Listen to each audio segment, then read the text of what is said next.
బేసికల్‌గా ఏందంటే ఈ సిద్ధాంతము తప్పుడు సిద్ధాంతం. ఈ హ్మ్. సిద్ధాంతము మన దేశానికి ఏ రకంగా గూడా సూట్ అయ్యేటువంటి సిద్ధాంతం గాదు. మన జీవన విధానానికి, మన సంస్కృతి, మన సభ్యతకు ఎలాంటి దరిదాపుల్లో లేనటువంటి సిద్ధాంతం. అందుకే ఇక్కడి ప్రజలు ఏ రోజు కూడా దానికి దగ్గర రానివ్వలేదు. కొంతమంది హ్మ్. అమాయకులైనటువంటి యువత అట్రాక్ట్ అయ్యారు, వెళ్లారేమో కొంతకాలం గాని. బట్ తర్వాత మీరు చూడండి రాజు గారు, దేశమంతా గూడా జాతీయవాద శక్తులు ఎంత బలంగా పెరుగుతూ ఉంటే, వీళ్ళు అంత బలహీన పడుతూ వచ్చారు. బిగినింగ్‌లో నడిచింది. చంపారు చాలా మందిని. హ్మ్. ఊచకోత కోసారు. జాతీయవాదులను చంపారు. ఆర్ఎస్ఎస్ వాళ్ళని చంపారు. ఏబీవీపీ వాళ్ళని చంపారు. అడ్డం ప్రశ్నించిన వాళ్ళని అంతెందుకు టీడీపీ వాళ్ళని చంపారు. కనుక ఏ ఏ పార్టీ వదిలారు? కాంగ్రెస్ వాళ్ళని కూడా చంపారు. పెద్ద పెద్ద శ్రీపాదరావు ఎవరండి ఇప్పుడున్నటువంటి మినిస్టర్ వాళ్ళ ఫాదర్. చాలా పెద్ద హ్మ్. నాయకుడు కదా! కనుక హ్మ్.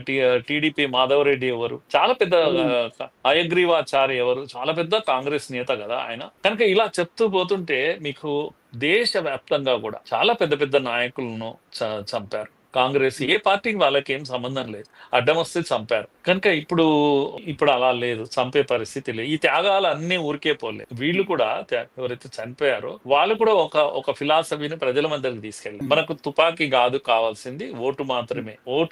ఓటుతో ప్రభుత్వాలను మార్చేద్దాం. మనకు ఆ శక్తి ఉంది.